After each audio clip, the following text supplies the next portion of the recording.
YCP నుంచి ఎందుకు వెళ్ళిపోతున్నారు బయటికి? క్యూ కట్టినట్టుగా ఎందుకు వెళ్ళిపోతున్నారు? ఎందుకు జగన్మోహన్ రెడ్డి వాళ్ళని ఆపలేకపోతున్నారు? పైగా బయట నుంచి అట్రాక్ట్ చేయాలి. లెక్క ప్రకారం అధికారంలో ఉన్న పార్టీ కాబట్టి, 151 మంది ఎమ్మెల్యేలు ఉన్న పార్టీ కాబట్టి, బయట నుంచి ఇతర పార్టీల వాళ్ళని కూడా ఇటువైపు ఆకర్షించాలి. పోయి ఉన్న వాళ్ళని ఎందుకు కోల్పోతున్నారు ఆయన?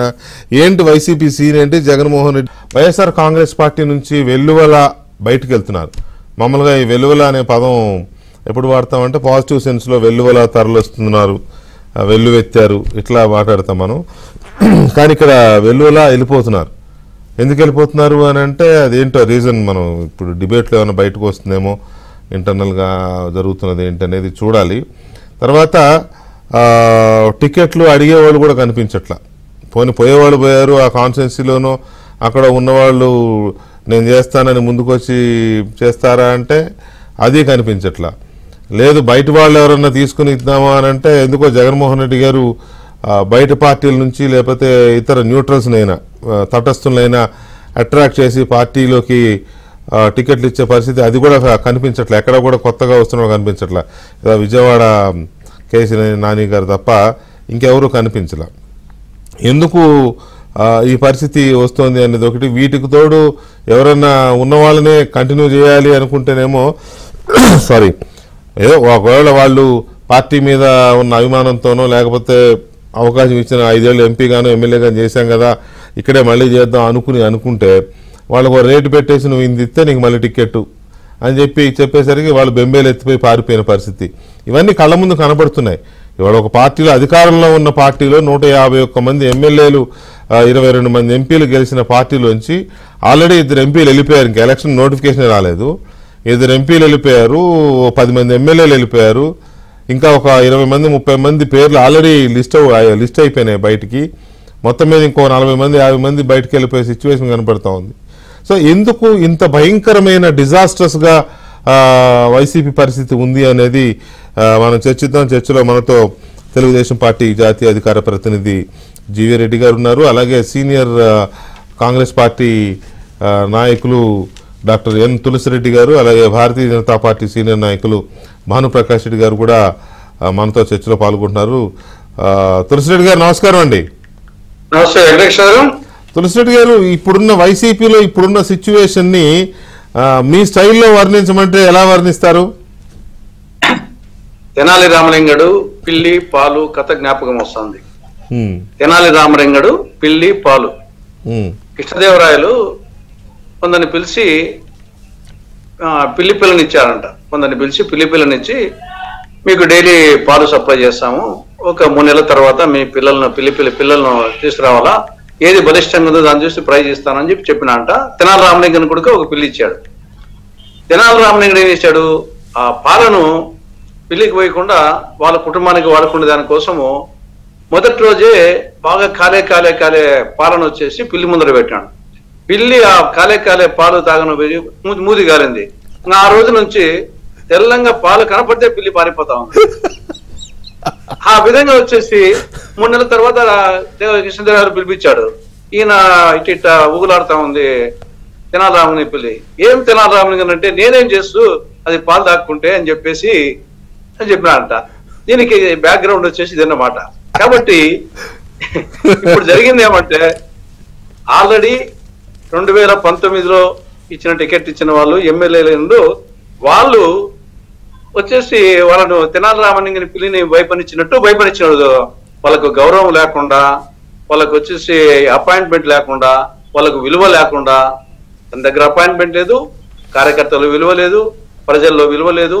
ఎందుకంటే కార్యకర్తలు ప్రజలు దేనికోసం రావాలి ఎమ్మెల్యే దగ్గరికి? అభివృద్ధి కార్యక్రమాలకా డబ్బులు లేవు, సంక్షేమ కార్యక్రమాలకా ఇలా అవసరం లేదు, వాలంటీర్లు సచివాలయ సిబ్బంది సరిపోతుంది. కాబట్టి వాళ్ళని వచ్చేసి 5 ఏళ్ల పాటు తెనాలి రామలింగని పిల్లిని భయపడిచి ఇప్పుడు వాళ్ళు పారిపోతున్నారు. వచ్చేసి ఎమ్మెల్యే టికెట్ ఇప్పుడు ఇస్తామంటే పారిపోతే ఉండే పరిస్థితికి వచ్చింది. ఇది ఒక కారణం, మెయిన్ కారణం. రెండవది మునిగిపోయే పడవ అని అర్థమైపోయింది. జనరల్ గా మునిగిపోయే పడవ మనకు స్పష్టంగా కనిపిస్తా ఉంటే ఎవరైనా ఎక్కాలంటే ఎట్టెక్కుతారు. కాబట్టి ఈ 2 ప్రధానమైన కారణాలు, మునిగిపోయే పడవ అనేది ఒకటి, ఈ 5 ఏళ్ల అనుభవము. ఇంకా మూడవది డబ్బులు డిపాజిట్ చేయమంటున్నాడు. ఎమ్మెల్యేకు ఎంపీకి 30 కోట్లు 40 కోట్లు 100 కోట్లు. అరే ముందుగానే మాకు వద్దు అని ఇల్లు ఉంటే మళ్ళీ డబ్బులు డిపాజిట్ చేయమంటున్నాడు. కాబట్టి ఇది కూడా ఒక ప్రధానమైన కారణం. ఇంకా 4వది విశ్వసనీయత లేదు. లీడర్ మీద విశ్వసనీయత కోల్పోయాడు. ఈ 5 ఏళ్లలో ఆయన మాట తప్పను మడమ తిప్పను అని చెప్పినట్టు అప్పుడు నమ్మారు. ఇప్పుడు మాట తప్పడము మడమ తిప్పడము అని దినచర్యని అర్థమైపోయింది. కాబట్టి ఈయన దగ్గర విశ్వసనీయత లేదు. ఈ 4 ప్రధాన కారణాలతో ఎవరు వచ్చేసి మాకు టికెట్ వద్దని పారిపోతా ఉన్నారు. ఈ తతంగంలోనే ఇవన్నీ నడుస్తున్నాయని నా అభిప్రాయం. రైట్. జీవిరెడ్డి గారు, ఎందుకని ఇప్పుడు మామూలుగా ఎలక్షన్స్ వచ్చినప్పుడు ఇటోళ్ళు అటు అటు ఇటు రకరకాల జరుగుతూ ఉంటాయి.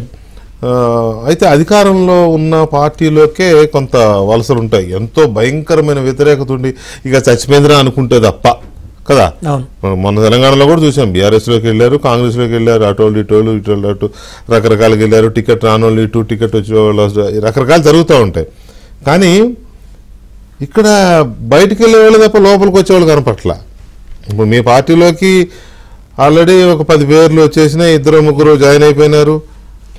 2-3 6 నెలల క్రితం 5 మంది వాళ్ళు కాదు, ఇప్పుడు లేటెస్ట్ అనేది. ఆల్రెడీ అప్పుడు 5 ఇప్పుడు 3 8 కదా. ఇప్పుడు ఇంకొక 10 పేర్లు రెడీగా ఉన్నాయి. ఈ మంత్ ఎండింగ్ లోపే ఉన్నట్టున్నాయి అవి కూడా. సో ఇవన్నీ ఎందుకు ఈ రకమైన సిచ్యువేషన్ ఉంది? గుడ్ ఈవినింగ్ వెంకటేష్ గారు. మొన్న మా పార్టీ నుండి కేసినేని నాని గారు ఒకడే వెళ్ళినప్పుడు సాక్షి పేపర్లు ఏమి వేసుకున్నారంటే కాకా వికలమైపోయిన టీడీపీ ఒకళ్ళు బాగానే అది మేము వదిలేసింది.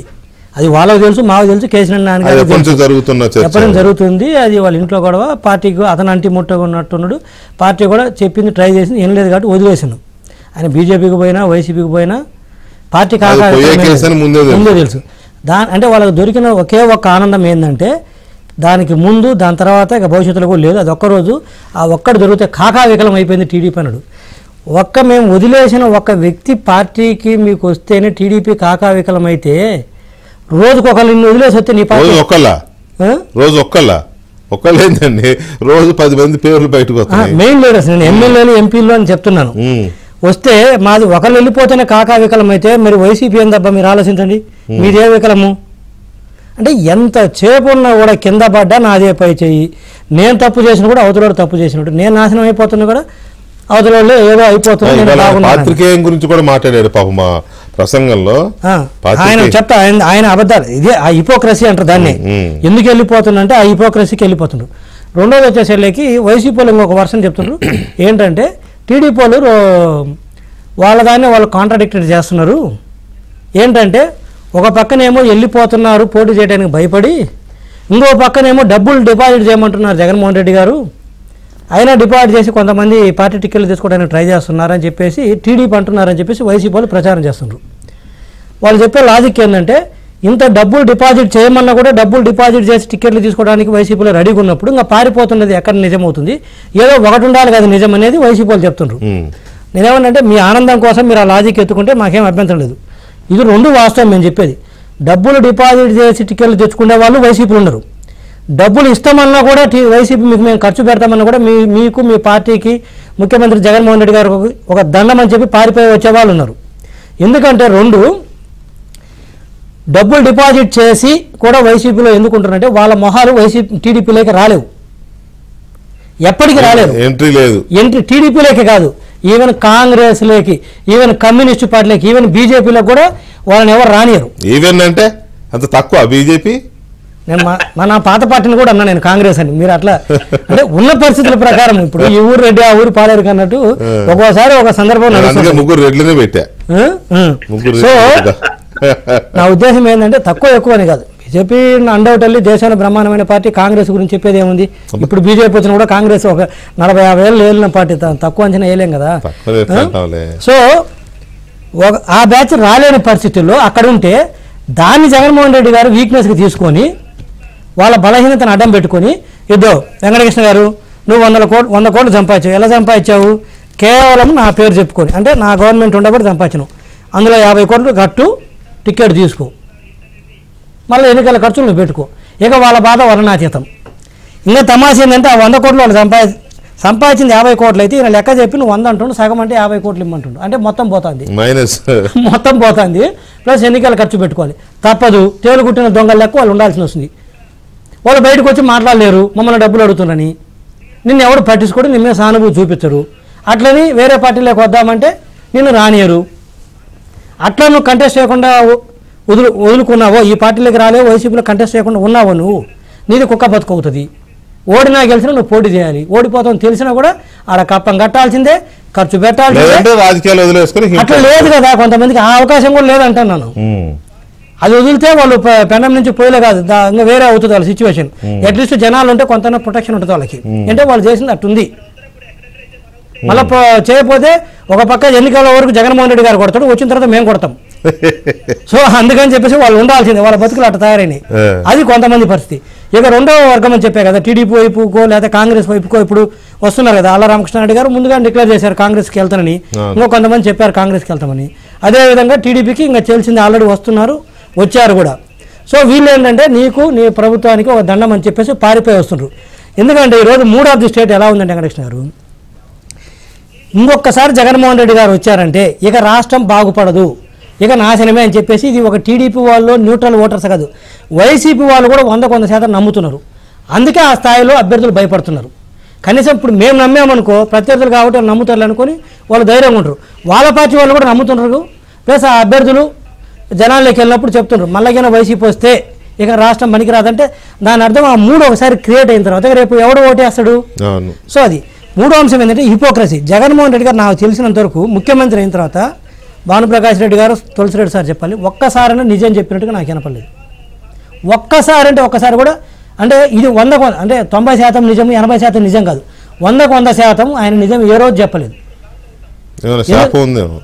ఏం మరి అందరిని తిరిగి అయినట్టు. ఎందుకంటే ఎంత హిపోక్రసీలో బతుకుతుందంటే చేయంది చేసినట్టుగా, ఈయన ఒక్కడే వచ్చి చేసినట్టుగా, గతంలో ఏది చేయనట్టుగా. ఈరోజు కూడా ఒక విషయం చెప్తాను, అంటే చాలా విషయాలు చెప్పాడు, ఇది రిలవెంట్ కాకపోయినా కూడా ఈరోజు మాట్లాడారు కాబట్టి చెబుతున్నాను. ఈరోజు ఏం చెప్పారు, ఇంగ్లీష్ మీడియం తీసుకొస్తే ఈయనంట టీడీపీ వ్యతిరేకించిందంట సార్. పెత్తందారులు మేము వద్దంటారనమాట. ఇది సాక్షి, ఒక్కసారి జూమ్ చేసుకో. ఇది సాక్షిది 2016లో సాక్షి పేపర్, ఇది వాళ్ళు వేసింది. ఒక్కసారి జూమ్ చేయండి అబ్బా. ఇప్పటికిప్పుడు ఇంగ్లీష్ మీడియమా, మున్సిపల్ పాఠశాలలో తెలుగు మీడియాన్ని రద్దు చేస్తూ ప్రభుత్వం జారీ చేసిన ఉత్తర్వు. తెలుగుదేశం ప్రభుత్వం మేము మున్సిపల్ స్కూల్స్లో తెలుగు మీడియాన్ని రద్దు చేసి ఇంగ్లీష్ మీడియం పెట్టాము, మిగతా స్కూల్స్లో English medium plus Telugu medium option పెడితే ఇప్పటికిప్పుడు ఇంగ్లీష్ మీడియమా.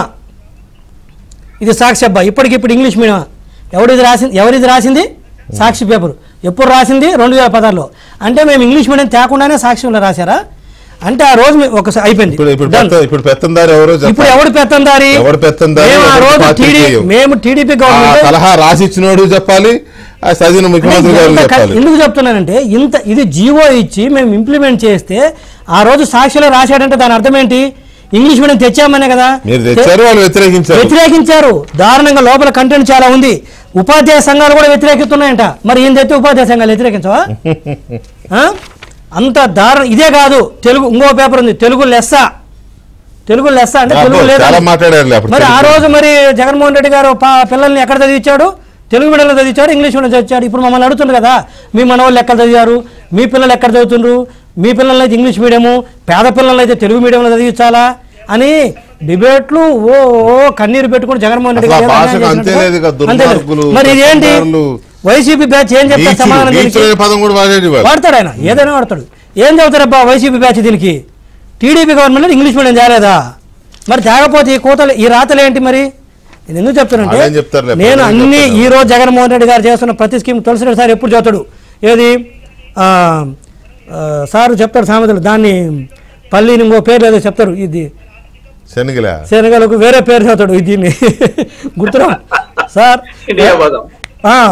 బాదాం డ్రై ఫ్రూట్స్ ఉంది కదా, అది బాదం పప్పు సార్. ఏంటది? ఇండియా బాదం, శనగపప్పు, వేరుశనగపప్పుని ఇండియా బాదం అన్నట్టు టీడీపీ ప్రభుత్వంలో ఉన్న ప్రతిదీ ఆయన పేరు మార్చి తీసుకొచ్చి అమ్మఒడి తీసుకొచ్చాడు కొత్తదనుడు. కానీ దానికి సంబంధించిన ఎన్ని ఎగ్గొట్టాడు? స్కాలర్షిప్లు, కాస్మెటిక్ ఛార్జెస్ మొత్తం తీసేసి అమ్మఒడి తెచ్చి నువ్వు స్కీమ్ కొత్తదంటావు. ఏది లేదు, ఆరోగ్యశ్రీ లేదా, ఫీజు రీయింబర్స్మెంట్ లేదా, ఏది లేదు టీడీపీ గవర్నమెంట్లో. ఈయన ఒక్కడే దేశంలో మునుపు ఎన్నడూ లేని విధంగా ఫస్ట్ టైం పైగా విదేశీ విద్యకు అంబేద్కర్ గారి పేరు ఉంటే ఆ పేరు తీసేసి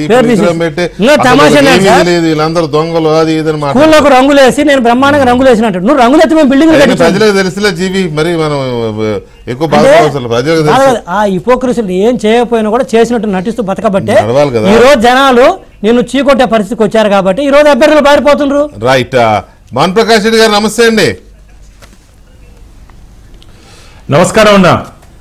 భాను ప్రకాష్ రెడ్డి గారు, ఎందుకు ఈ రకమైన సిచ్యువేషన్ ఉంది వైసీపీలో? ఎందుకంటే సహజంగా ఎందుకు దీని మీద మాట్లాడాల్సి వస్తుందంటే, మామూలుగా ప్రభుత్వ వ్యతిరేకత ఉంది అనుకున్నప్పుడు కొంతమంది టికెట్లు రావని సెకండ్ ఇన్ఛార్జీలుగా ఉన్నవాళ్ళు లేకపోతే వాళ్ళు టికెట్ల కోసం అవతల పార్టీలోకి పోతూ ఉంటారు. కానీ సిట్టింగులు పోరు, 99% సిట్టింగులు పోరు. ఏదైనా 1 or 2, 3 అట్లా పోతారు. ఈసారి మనకు టికెట్ ఇవ్వరని తెలిస్తే 2-3 పోతారు. ఇప్పుడు అసలు ఎంతమంది పోతున్నారో లెక్కే లేదు. ఆ రకమైన సిచ్యువేషన్ 151 మందిని గెలుచుకొని బలంగా ఉండాల్సిన జగన్మోహన్ రెడ్డి గారి పార్టీ అసలు ఎలక్షన్ ఇంకా నోటిఫికేషన్ రాలేదు, ఎప్పుడు జరుగుతాయో తెలియదు. 2 నెలల క్రితం 3 నెలల క్రితం నుంచే మొదలైపోయింది ఇది బయటికి వెళ్ళిపోవడం. ఎందుకు ఈ పరిస్థితి వచ్చింది? వెంకటకృష్ణ, మీకు జీవి రెడ్డికి తులసి రెడ్డికి నమస్కారాలు. మామూలుగా ఎదురుగాలు వస్తే నిలబడచ్చు, కానీ సునామీ వస్తే కొట్టుకుపోతారన్న. ఈరోజు అధికార పార్టీకి వైసీపీ ప్రభుత్వానికి జగన్మోహన్ రెడ్డి గారికి సునామీ వస్తా ఉంది. ఆంధ్రప్రదేశ్ ప్రజల దగ్గర నుంచి ప్రజల ఓటర్ల రూపంలో ఈ ప్రభుత్వాన్ని గెద్ద దింపాలని చెప్పి ఒక ఆలోచనకి రావడం జరిగింది. కాబట్టి టికెట్ రాకపోతే చాలనుకుంటారు. మామూలుగా రాజకీయాల్లో నేను తులసి రెడ్డి అన్న జీవి రెడ్డి అన్న ఉన్నాం. ఎప్పుడెప్పుడు ఎన్నికలు వస్తాయా, టికెట్ వస్తే నిలబడదామని చెప్పి మా అందరికి ఆశ. ఎందుకంటే ఆ రాజకీయాల్లో ఆశ లేకపోతే పనిచేయలేము. ఇది ఈ రోజు అధికార పార్టీలో 151 మంది ఎమ్మెల్యేలు ఉన్నారు. ఇంతమంది ఉండి కూడా టికెట్ రాని వాళ్ళు చాలా పండగ చేసుకుంటున్నారు. పైకేమో కన్నీళ్లు పెడుతున్నారు, శాపాలు చేస్తున్నారు, కానీ మనసులో అబ్బా దోచుకున్న డబ్బు మిగిలించుకున్నాం అనుకుంటున్నారు. దోచుకున్న డబ్బుని మిగిలించుకున్నాం రా అని చెప్పి సంతోషపడుతున్నారు. కాబట్టి జగన్మోహన్ రెడ్డి గారు చేస్తున్నట్టు ప్రక్రియలో అధికార పార్టీలో ఎవరు బాధపడట్లేదన్నా అందరూ సంతోషంగా ఉన్నారు. కానీ టికెట్ వచ్చిన వాళ్ళు ఓడిపోతామని తెలిసి కూడా తప్పనిసరి పరిస్థితిలో ఏం వాళ్ళకి ఎక్కడ ఏం ఈక్వేషన్లు ఉన్నాయో ఏం లావాదేవీలు ఉన్నాయో మనకు తెలియదు. కానీ ఎవరు ఎన్ని చేసినా సీట్లు మార్చినా ఏం మార్చినా సరే జగన్మోహన్ రెడ్డి గారు ఓడిపోతున్నారు. మీ ద్వారా నేను రాష్ట్ర ముఖ్యమంత్రి గారికి ఒకటే చెప్పదలుచుకున్నా, అయ్యా జగన్మోహన్ రెడ్డి గారు మీరు మార్చేది ఎమ్మెల్యే సీట్లని ఎంపీ సీట్లని కాదు, తెలుగు ప్రజలు ఆంధ్రప్రదేశ్ ప్రజలు మిమ్మల్నే మార్చాలనుకుంటున్నారు. ముఖ్యమంత్రి సీట్నే మార్చాలనుకుంటుంటే మీరు సీట్లు మార్చి పేర్లు మార్చి నియోజకవర్గాలు మారిస్తే ఏం లాభం చెప్పండి. కాబట్టి మీరు ఎంత ప్రయత్నం చేసినా ఏం చేసినా సరే అధికార పార్టీ ఫ్యాన్ రెక్కలు ఆంధ్రప్రదేశ్ లో విరిగిపోవడం ఖాయం. మీరు ఎన్నన్నా చేయండి, ఇంకో 90 రోజులే ఆఖరి రోజులు ముఖ్యమంత్రిగా. మీరు ఏదన్నా అంటే ఈ 4 సంవత్సరాల 8 నెలల కాలంలో ఏమి చేయలేదు. అట్లీస్ట్ ఈ 60 రోజులైనా సరే ఆంధ్రప్రదేశ్ ప్రజల గురించి, ప్రజల ఇష్టాలు, ప్రజల కష్టాలు తెలుసుకొని ఈ 60 రోజులన్నా పనిచేసి ఏదో కొద్దిగా ఆఖరిలోనా ఒక మంచి పని చేయండి అని చెప్పి మీ ద్వారా ముఖ్యమంత్రి గారిని కోరుకుంటున్నా. ఇకపోతే ఎన్నికలంటే ఈరోజు ఆంధ్రప్రదేశ్లో ఏమైపోయిందంటే దొంగ ఓట్లు, కరెన్సీ నోట్లు. అధికార పార్టీ దొంగ ఓట్లతో, కరెన్సీ నోట్లతో ఎన్నికల్లో గెలవాలని చెప్పి ప్రయత్నం చేస్తా ఉంది. నేను జగన్మోహన్ రెడ్డి గారు 175 అంటుంటే మామూలుగా రాజకీయాల్లో కాన్ఫిడెన్స్ ఉంటుంది. ఇదేంటి జగన్మోహన్ రెడ్డి గారికి ఇంత కాన్ఫిడెన్స్ ఉంది అనుకున్నా కానీ అది ఓవర్ కాన్ఫిడెన్స్ అని చెప్పి తెలిసిపోయింది మాకు. ఎందుకంటే ప్రతి నియోజకవర్గంలో ఇప్పుడే మన టీవీలో కూడా స్క్రోలింగ్ పోతుంది అన్న, మా తిరుపతి నియోజకవర్గ బై ఎలక్షన్స్ లో ఎపిక్ కార్డ్స్ అక్రమంగా డౌన్లోడ్ చేసినటువంటి సందర్భంలో అప్పుడు ఇక్కడ కమిషనర్ ఉండి ఇప్పుడు గిరీష్ ని సస్పెండ్ చేయడం జరిగింది. గిరీషన్ తో పాటు ఇంకా 18 మంది ఉన్నారంట వెంకటకృష్ణ. దాదాపు ఇంకా వారం రోజుల్లో 18 మంది అధికారుల మీద సస్పెన్షన్ వేటు పడబోతా ఉంది. దీన్ని మా రాష్ట్ర అధ్యక్షురాలు గారు పురంధేశ్వర్ గారు మేము ఆ రోజు కేంద్ర ఎన్నికల కమిషన్ కలిసి ఇచ్చినటువంటి ఫిర్యాదు, ఇలాంటి ఓట్లు దొంగ ఓట్లు కరెన్సీ నోట్లతో గెలవాలనుకుంటే కుదరదన్నా. ఈరోజు కేంద్ర ఎన్నికల కమిషన్ చాలా సీరియస్ గా ఉంది. దొంగ ఓట్ల ప్రక్రియలు అడ్డుకట్ట వేదిపోతున్నాం. ఇంకా కరెన్సీ నోట్లు అంటారా, వీళ్ళు బంగారు లడ్డిచ్చినా సరే ఆంధ్రప్రదేశ్ ప్రజలు, తెలుగు ప్రజలు అధికార పార్టీకి ఓటేయరు. జగన్మోహన్ రెడ్డి గారు మీరు గుర్తుపెట్టుకోండి, మీరు ఎంత ప్రయత్నం చేసినా సరే డబ్బుతో మీరు ఎన్నికలు గెలవలేరు. మామూలుగా ఏ సీఎం అయినా సరే తను చేసినటువంటి మంచి పనుల్ని ప్రజల్లో తీసుకుని వెళ్ళి ఎన్నికల్లో గెలవాలనుకుంటారు. కానీ దురదృష్టం జగన్మోహన్ రెడ్డి గారు గోడ మీద స్టిక్కర్ గా ఒక సక్సెస్ఫుల్ సీఎం కాకుండా ఒక స్టిక్కర్ సీఎం గా జగన్మోహన్ రెడ్డి గారు ఆంధ్రప్రదేశ్ రాష్ట్ర ముఖ్యమంత్రుల చరిత్రలో మిగిలిపోయారు. రైట్. ఈ మొత్తము షఫలింగ్స్లో కానీ లేకపోతే జంపింగ్స్లో కానీ లీడర్లు మాత్రమే మారుతున్నారా, లేకపోతే ఓటర్లు కూడా చేంజ్ దీంట్లోకి వచ్చేసారా అనేది ఒకటి ఇంపార్టెంట్. అయితే నో డౌట్ ప్రతిపక్ష పార్టీలకే విపరీతమైన తాకిడి ఉంది టికెట్ల కోసం కానీ, లేకపోతే ఈసారి అవకాశం ఇవ్వండి అని ఎంపీలు గాను ఎమ్మెల్యేలు గాను రకరకాలుగా. లేదు ఇప్పుడు ఎమ్మెల్యేకి ఇవ్వకపోతే మరి అధికారంలోకి వచ్చినాక ఇంకొక పోస్ట్ ఏదైనా ఎమ్మెల్సీ రాజ్యసభ వాటెవర్ కార్పొరేషన్లను అవి ఇస్తామన్నా సరే హామీ ఇస్తే వస్తామని చెప్తున్న వాళ్ళు చాలామంది వస్తున్నారు. ప్రత్యేకించి తెలుగుదేశం అండ్ జనసేనలోకి ఎక్కువ కనపడదు. తెలుగుదేశం అయితే ఆల్రెడీ క్రౌడెడ్ అయిపోయినట్టే ఉంది, కానీ రాజకీయాల్లో ఎంతమంది వచ్చినా తీసుకోవాలి కాబట్టి వాళ్ళు తీసుకుంటున్నారు. వాళ్ళకి అవకాశాలు హామీలు వెల్లువ. అలాగే జనసేనలో కూడా ఇవాళ ఒక ఎంపీ గారు వెళ్ళారు, ఆల్రెడీ మొన్న ఒక ఎమ్మెల్సీ వెళ్ళారు. సో జనసేన కూడా అది ఫ్లడ్ అవుతున్నారు మెల్లమెల్లగా. సెకండ్ గ్రేడ్ లీడర్షిప్ వైసీపీలోంచి అటు చాలామంది వెళ్తున్నారు. ఎందుకంటే టీడీపీలో క్రౌడ్ అవుతుంది కాబట్టి జనసేనలో ఛాన్సెస్ దొరుకుతాయి, వాళ్ళకు వచ్చే సీట్లు కూడా ఉంటాయి కాబట్టి కొన్ని పొత్తులో భాగంగా ఎన్నో తెలియదు మనకి వస్తాయి కాబట్టి అక్కడే ఉన్న అవకాశం దొరుకుతుంది, లేకపోతే జనసేన పార్టీ పరమైన అవకాశాలు దొరుకుతాయి. ఇట్లా ఆలోచించేవాళ్ళు ఒకటి. తర్వాత కాంగ్రెస్లోకి ఇప్పుడు ఆల్రెడీ 2 ఎమ్మెల్యేలు కాంగ్రెస్లోకి వెళ్ళిపోతున్నారు, చెప్పారు, ప్రకటించారు. రేపు 21వ తేదీన షర్మిల గారు కాంగ్రెస్ పార్టీ ఆంధ్రప్రదేశ్ శాఖ అధ్యక్షురాలుగా బాధ్యతలు తీసుకుంటున్నారు. బాధ్యతలు తీసుకోగానే Mangalagiri MLA Alla Ramakrishna Reddy and Kapu Ramachandra Reddy Rayadurgam MLA ఇద్దరు వైసీపీ ఎమ్మెల్యే సిట్టింగ్ ఎమ్మెల్యేలు. కాంగ్రెస్ పార్టీకి 2 సిట్టింగ్ ఎమ్మెల్యేలు వెళ్తుండడము కొంత చర్చనీయాంశమే. ఎందుకంటే అఫ్కోర్స్ వీళ్ళిద్దరికీ టీడీపీలో కానీ జనసేనలో కానీ ఎంట్రీ లేదు, అంతవరకు పక్కా. కారణాలు ఏవైనా కావచ్చు, వీళ్ళిద్దరికీ ఎంట్రీ లేదు, అందువల్ల వాళ్ళు అటు వెళ్తున్నారు. పైగా ఇద్దరు మొదటి నుంచి కాస్త ఫ్యామిలీకి దగ్గరగా ఉన్నవాళ్ళు కాబట్టి అటు వెళ్తున్నారు. కానీ ఇప్పటి వరకు అసలు ఎక్కడుందో తెలియని కాంగ్రెస్ పార్టీలోకి ఒక్కసారిగా ఒక రకమైన జోషు, సడన్గా ఒక 2 ఎమ్మెల్యేలు ఇప్పుడు రావడం, ఇంకా చాలామంది వస్తారు, సీనియర్లు కూడా వస్తారు. కొంతమంది అయితే వెయిట్ చేస్తున్నారు, ఆమె బాధ్యతలు తీసుకున్నాక వెయిట్ చేస్తున్నారు. అందుకనే టీడీపీ అటు కాకుండా ఎటు వెళ్ళకుండా కొంతమంది వెయిట్ చేస్తున్నారు అని చెప్పి కూడా చెప్తా ఉన్నారు. సో ఎలా ఉండబోతోంది, ఇంకా ముందు ఎలా ఉండబోతోంది, కాంగ్రెస్కి ఎంతమంది వెళ్తారు, బీజేపీలోకి ఎంతమంది వెళ్ళబోతున్నారు, టీడీపీ జనసేన క్రౌడ్ అవుతుంది, అక్కడ పరిస్థితి ఏంటి, టోటల్గా వైసీపీ తులసిరెడ్డి గారు ఇక్కడ డెఫినెట్గా బయట ప్రతిపక్ష పార్టీలకి విపరీతమైన తాకిడి ఉంది. ఏమాత్రం తగ్గకుండా ఇప్పుడు కాంగ్రెస్ పార్టీకి కూడా అదే రేంజ్లో తాకిడి ఉంది. సిట్టింగ్ ఎమ్మెల్యేలు ఇద్దరు రావడం, ఇంకా కొంతమంది వెయిట్ చేస్తున్నారు ఆవిడ వచ్చిన తర్వాత ఏం మాట్లాడతారు ఏంటో అనేది. అంటే మీకు ఎక్కువ తెలుసు, బట్ మాకు కూడా కొంతమంది మాట్లాడుతుంటారు కాబట్టి మేము అడుగుతాం ఏంటి ఇటు అటు ఇటు అంటే మళ్ళీ మా మదర్ పార్టీకి వెళ్ళిపోతాం అన్నట్టుగా మాట్లాడుతూ ఉన్నారు. వెయిటింగ్ ఏంటి కాంగ్రెస్ పార్టీకి కూడా ఇంత తాకిడి ఉండడం, కాంగ్రెస్ పార్టీ ఇది ఎలా ఉండబోతుందని మీరు ఎక్స్పెక్ట్ చేస్తున్నారు? ఎంతమంది ఇంకొచ్చి ఇప్పుడు 2 వచ్చారు ఎమ్మెల్యేలు, ఇంకా ఎమ్మెల్యేలు కానీ ఎంపీలు కానీ ఎంతమంది రావచ్చు ఏంటి? ఈవెన్ చాలా జిల్లాల్లో ఇంక్లూడింగ్ కడప జిల్లాలో కూడా చాలా మంది మాతో టచ్ లో ఉన్నారు. అందరు కూడా పందెంకోళ్ళు, అంటే గత అనేక ఎన్నికల్లో గెలిచినటువంటి వారు పందెంకోళ్ళు వచ్చేసి మాతో టచ్ లో ఉన్నాయి. కాబట్టి త్వరలోనే వచ్చేసి ఇది చాలా ఫాస్ట్ గా జరగబోతా ఉంది. దీనికి మేము 2020 మ్యాచ్ ఆడుతున్నాం. మేము టెస్ట్ మ్యాచ్ కాదు, 2029 కాదు, 2024లోనే కాంగ్రెస్ పార్టీ అధికారంలోకి రావాలనేది ఆ 2020 మ్యాచ్, ఆ లక్ష్యంతో పనిచేస్తున్నాం. ఇప్పటికే ఉభయ తెలుగు రాష్ట్రాల్లో కాంగ్రెస్ పార్టీకి వనవాసము అరణ్యవాసము ముగిసింది. మధ్యకాలం అంటే కాంగ్రెస్ ఉభయ తెలుగు రాష్ట్రాలు కాంగ్రెస్ పార్టీకి కంచుకొట్టరు. ఆ పునర్వైభవం ప్రారంభమైంది, చరిత్ర పునరావృతం అవుతా ఉంది. 10 సంవత్సరాల తర్వాత అరణ్యవాసం తర్వాత తెలంగాణలో అధికారంలోకి వచ్చింది. అదే విధంగా 10 సంవత్సరాల అరణ్యవాసం తర్వాత రాబో ఎన్నికల్లో ఆంధ్రప్రదేశ్ లో కూడా అధికారంలోకి వస్తుందనే నమ్మకం మాకుంది. కాబట్టి మొన్న కర్ణాటకలో కాంగ్రెస్, నిన్న తెలంగాణలో కాంగ్రెస్, రేపు ఆంధ్రప్రదేశ్ లో కాంగ్రెస్ అనే ఒక ఆత్మవిశ్వాసంతో ఉన్నాం. Why not Congress in AP అనే నేపథ్యంలో ఈ లోపల రాజశేఖర రెడ్డి గారి బిడ్డగా షర్మిలమ్మ వచ్చేసి కాంగ్రెస్ పార్టీలో చేరడము, పిసిసి బాధ్యత తీసుకోవడం అనేది ఒక అదన బలం చేరింది. కాబట్టి మేమందరం టీం వర్క్ చేసి మా లక్ష్యం 2020 ఎక్కువ 2029 కాదు, 2024లోనే అధికారంలోకి రావడమే లక్ష్యంగా పనిచేస్తున్నాం. 1994 నుంచి 2004 వరకు కాంగ్రెస్ అధికారంలో లేదు. 2004 నుంచి 2014 వరకు 10 ఏళ్ళ అధికారంలో ఉన్నాం. 2014 నుంచి 2024 వరకు మళ్ళా 10 ఏళ్ళ అధికారం లేవు. 2024 నుంచి 2034 వరకు మళ్ళా మేమే అధికారంలో ఉంటామనే ఆత్మవిశ్వాసంతో పోతున్నాం. చాలా మంది వచ్చేసి పందెం కోళ్ళు మాతో టచ్ లో ఉన్నాయి.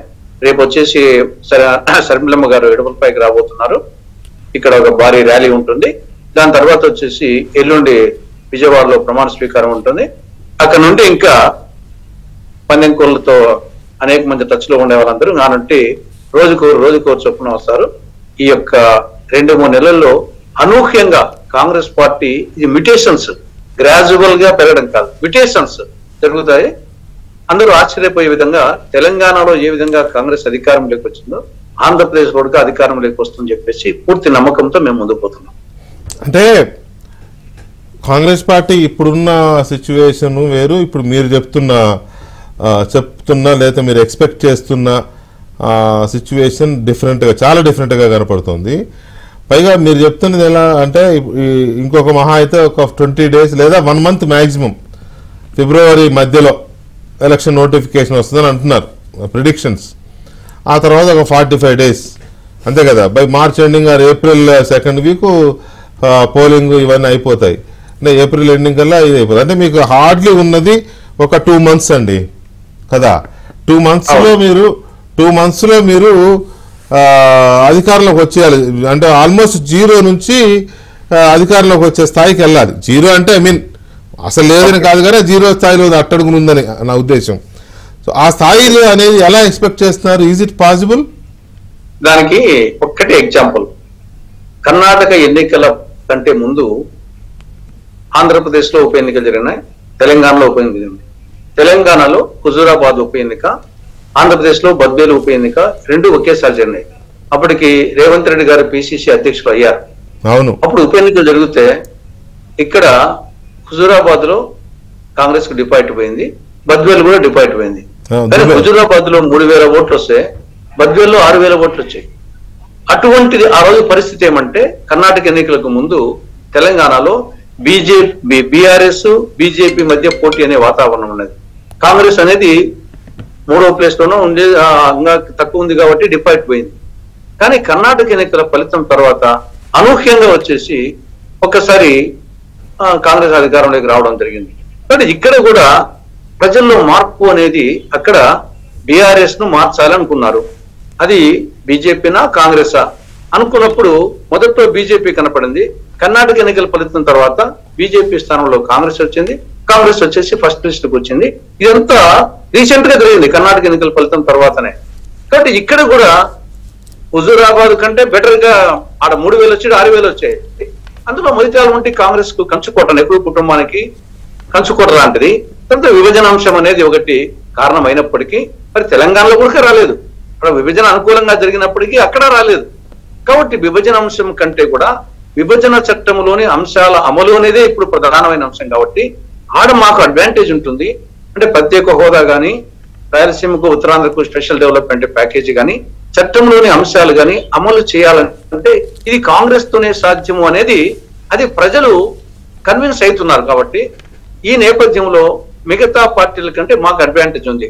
వైకాపాను మార్చాలని ప్రజలు నిర్ణయించుకున్నారు. పంట మార్పిడి చేసినట్టు రైతు మార్చినట్టు మార్చాలనుకున్నారు.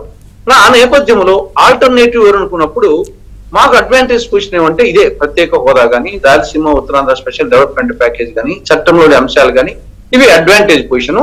దానికి తోడు 10 ఏళ్ళు అయింది కాబట్టి న్యాచురల్ గా కేంద్రంలో బీజేపీ 10 ఏళ్ళు, ఇక్కడ టీడీపీ 5 ఏళ్ళు పరిపాలించింది, 5 ఏళ్ళు జగన్ పరిపాలించారు. కాబట్టి మళ్ళా రాయలసీమలో కడప జిల్లాలో ఒక ముతక సామెత ఉంది, ముసిరుడైనా బసిరెడ్డి మేలని. ఏమైనా కాంగ్రెస్ మేలురా, పరిపాలించాలంటే వింటే గారెలే తినాలి, వింటే వార్త వినాలి, పరిపాలించాలంటే కాంగ్రెస్ వాళ్ళే పరిపాలించాలి అనే అభిప్రాయానికి ప్రజలు చాలా శరవేగంగా వస్తున్నారు ఇప్పుడు.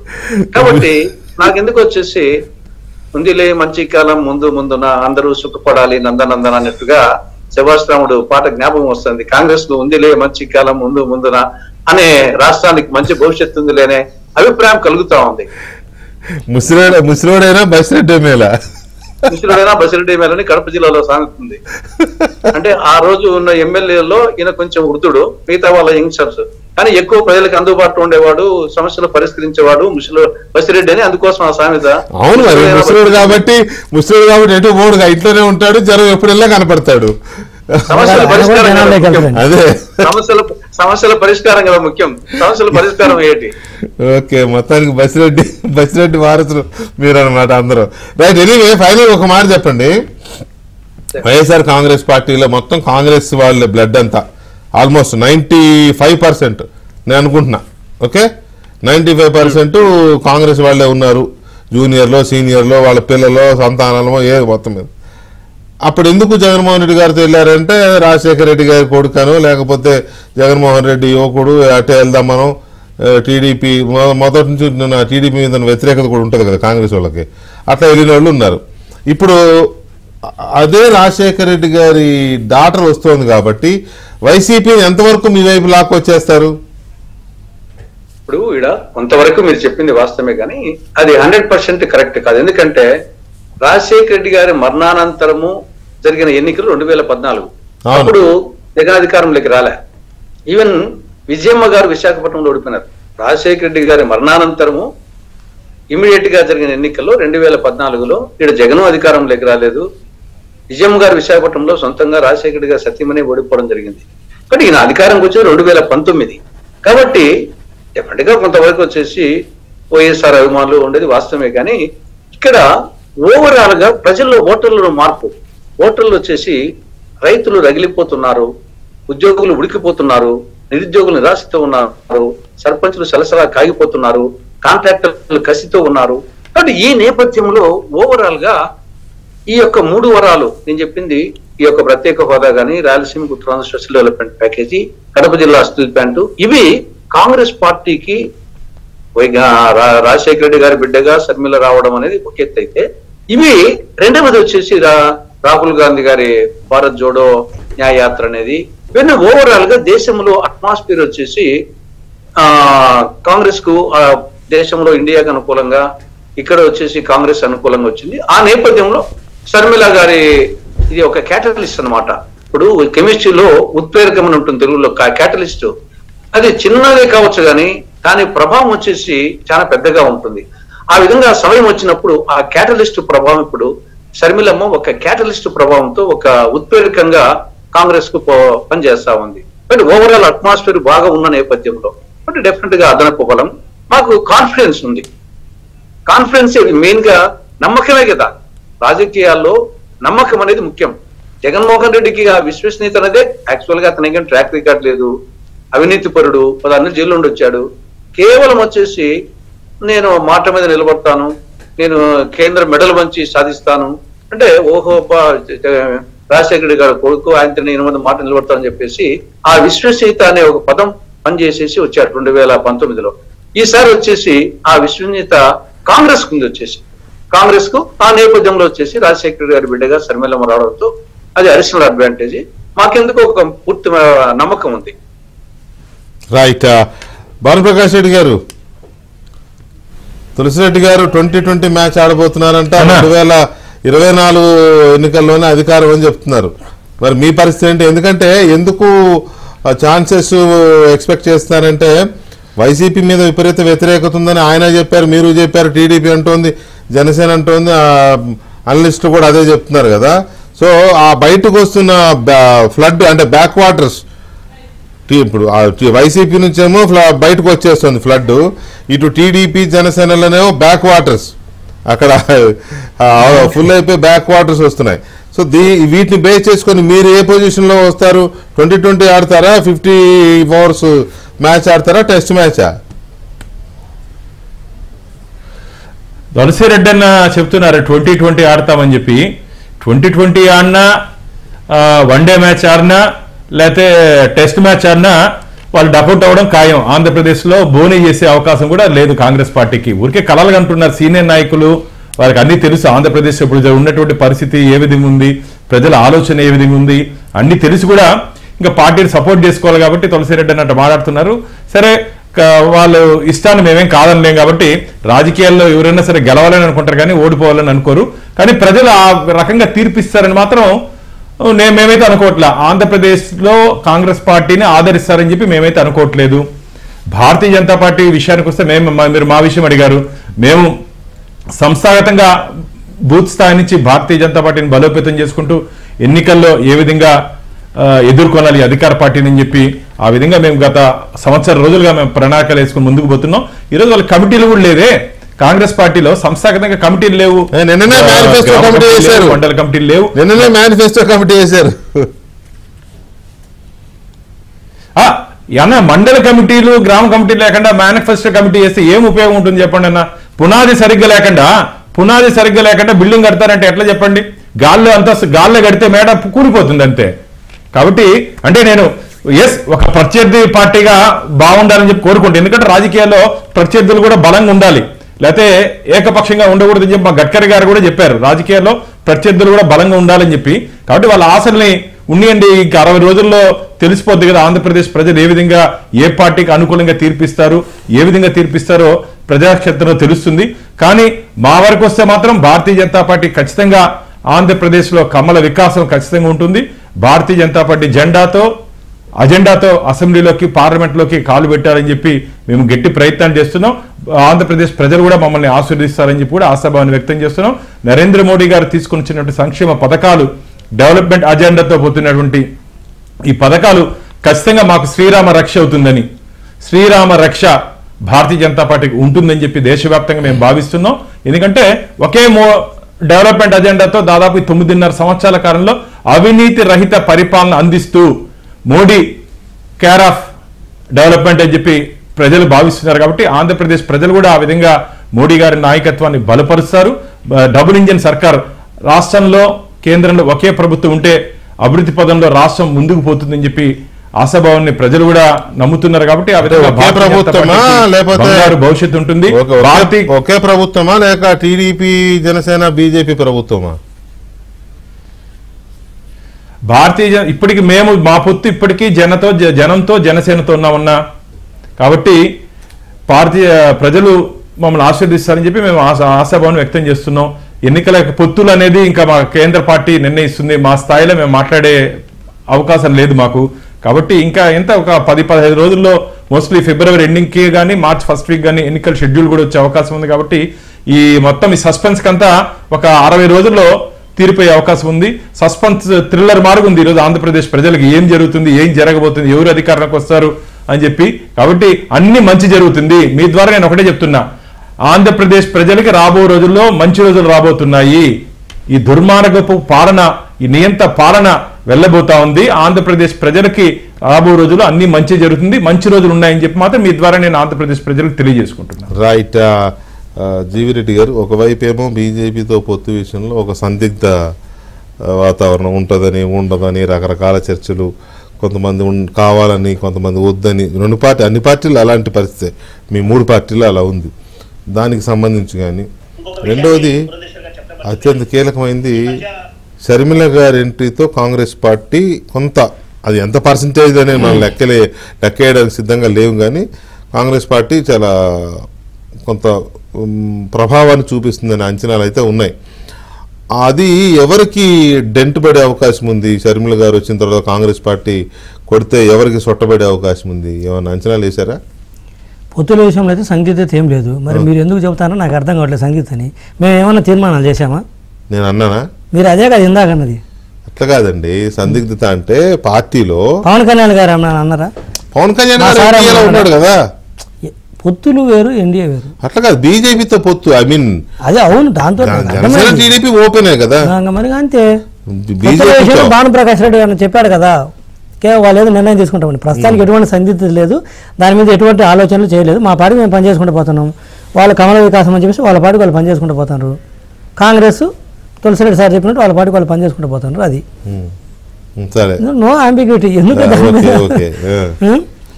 ఇది ఒకటి. రెండోది వచ్చేసరికి మీకు బీజేపీతో కలవడం మీకు ఇష్టం లేదని అర్థమైంది నీ సమాధానం బట్టి. నాది ఏముంది, నేను అదే అధికార ప్రతినిధి, నేను అంటే ఎవరికో నాలాగా నాకా అంటే అందరూ చివరికి అదే ఓకే చెప్పు సరే. పార్టీ అధికార ప్రతినిధి అంటే పార్టీ చెప్పిన విషయాలు కాబట్టి పైగా జాతీయ అధికార ప్రతినిధి, పార్టీ చెప్పిన విషయాలు మేము చెప్తాం తప్పితే నిర్ణయాలు ఉండవు, సందిగ్ధత లేదు. ఓకే. రెండోది వచ్చేసరికి రఘువీరారెడ్డి గారు, నేను కాంగ్రెస్ పార్టీలో ఉన్నప్పుడు ఒక మాట అనేవాడు ఎప్పుడు, కాంగ్రెస్ పార్టీ గరిక లాంటిది, మొత్తం పోయి కింద ఉన్నా కూడా మళ్ళా ఒకసారి మలవటం మొదలు పెడితే సక్సెస్ అవుద్దని చెప్పేసి. నాకెందుకో తెలంగాణ ఎన్నికలు చూసిన తర్వాత, అంటే ఇందాక తులసిరెడ్డి సార్ చెప్పాడు, ఏపీలో వచ్చిన ఓట్ల కంటే కూడా కాంగ్రెస్కి తెలంగాణ తక్కువ వచ్చినాయి. ఏది బసిరెడ్డి గారు నాకు వాళ్ళ గ్రాండ్ సన్, నాకు ఫ్రెండ్, ఆ అబ్బాయి పేరు కూడా వెంకటరెడ్డి, గ్రాండ్ సన్, నా పరిచయం అతను. సో మొన్నటిదాకా వైనాట్ 175 అన్నారు జగన్మోహన్ రెడ్డి గారు. అన్నప్పుడు మా టీడీపీ వాళ్ళు ఏమన్నారంటే వైనాట్ పులివెందులు అన్నారు. సరే రాజకీయంగా వాళ్ళు అట్లా అన్నారు కాబట్టి మేము అనాలి, రాజకీయంగా చెప్పాలి కాబట్టి చెప్పినప్పుడు నాకు ఇంటర్నల్గా అనిపించింది, ఓకే మనం వాళ్ళకు పోయినట్టు అసలుగా మనం పోకూడదు, పులివెందుల కష్టము, సైజబర్గ్ అయితే ఒక 130-140 సీట్లతో గ్యారంటీగా టీడీపీ గెలుస్తుంది, పులివెందుల కష్టం అనిపించింది నాకు. అయితే గత ఒక నెల నుండి జరిగిన పరిణామాలు చూస్తే నాకెందుకో ఈసారి బీటెక్ రవి గ్యారంటీగా అసెంబ్లీలో అడుగు పెడతాడు అనిపిస్తుంది. పెద్దగా ఇబ్బంది పడకుండా కంఫర్ట్గానే, అట్లనే ఓ వేల మెజార్టీలు వస్తాయి నేను చెప్పాను, కానీ కంఫర్ట్గా 100-10,000 మధ్యలో అయితే మెజార్టీతో ఆయన బయటపడి వస్తాడు అనిపిస్తుంది. ఎందుకంటే ఇది నెల ముందుకు ఉన్న పరిణామాలు, ఈ నెల క్రితం నుంచి జరిగింది ఏంటంటే 1 minute క్లోజ్ చేస్తాను. ఒకటి, ఈ నెల క్రితం నుంచి మార్పులు చేర్పులు మొదలు పెట్టుకున్నాడు. ఎప్పుడైతే ఆయన టికెట్ల విషయం మొదలు పెట్టారో జగన్మోహన్ రెడ్డి గారు ఎక్కడో అక్కడ సర్దుకోవడం మొదలు పెట్టాడు. ఇక రెండు తెలిసిందే, ప్యాకాట్లో కార్డ్స్ వేసినట్టు ఇష్టం వచ్చినట్టు అటు ఇటు ఇటు వేస్తూ ఉండు, మూడోది డబ్బులు వసూలు, ఇదంతా ఒక ఆస్పెక్ట్. మాకు వద్దురా బాబు అంటారు. మీరు ఇందాక ఇంట్రడక్షన్లో బ్రేక్ ముందు ఒక మాట చెప్పారు, జనాలు మారారా అభ్యర్థులు మారారా అంటే, జనాలు మారబట్టే అభ్యర్థులు పారిపోతారు. జనాలు స్ట్రాంగ్గా ఉన్నారనుకోండి, ఏ పార్టీ వైపు ఉంటే అభ్యర్థులు ఆ పార్టీ వైపు వస్తారు.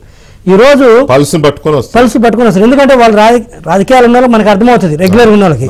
ఈ రోజు 23 సీట్లు వచ్చిన టీడీపీకి ఇదే కోడాల నాని వంశీని జగన్మోహన్ రెడ్డి గారి సిటీకి వేస్తే మేము చేసుకోవచ్చు, వాళ్ళ పార్టీ ఆఫీస్ స్టోర్ రూమ్ లో పెడతామన్నారు. ఏమన్నాడు సిటీకి చూద్దాము,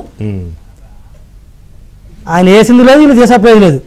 ఈ రోజు మరి సిటీకి వేస్తే చేసపోయే స్టోర్ రూమ్ లో పెట్టుకునే పార్టీని 23 సీట్లు వచ్చిన పార్టీలోకి ఈ రోజు ఎగబడతాండ్రే. ఓటర్ దగ్గర నుంచి, కార్యకర్త దగ్గర నుంచి, ఎమ్మెల్యే అభ్యర్థులు, ఎంపీ అభ్యర్థుల వరకు వస్తానంటే దాని అర్థం ఏంటి, జనాలు మారారు. జనాలు మారబట్టే ఆ ట్రెండ్ చూసి మారుతున్నారు. సో ఇదొక ఆస్పెక్ట్. రెండో అంశం వచ్చేసరికి శ్రీమతి షర్మిల గారు అన్డౌటెడ్లీ 29 కాదు నేను చెప్తున్నాను, శ్రీమతి షర్మిల గారి ఎఫెక్ట్. నేను మొన్నటిదాకా 29కి వస్తాను అనుకున్నా, కానీ ఇప్పుడు మారిన పరిస్థితుల్లో చూస్తే డెఫినెట్గా తులసిరెడ్డి సార్ చెప్పినట్టు రేపు గవర్నమెంట్ వస్తుందని నేను చెప్పను, కానీ కాంగ్రెస్ ఇప్పుడు అయితే అవకాశం లేదు. బట్ డెఫినెట్గా కాంగ్రెస్ పార్టీ రేపు సగానికి సగం వైసీపీ ఓటింగ్ బ్యాంక్ని శ్రీమతి షర్మిల గారు వచ్చిన తర్వాత చీల్చడానికి అవకాశాలు ఎక్కువ ఉన్నాయి.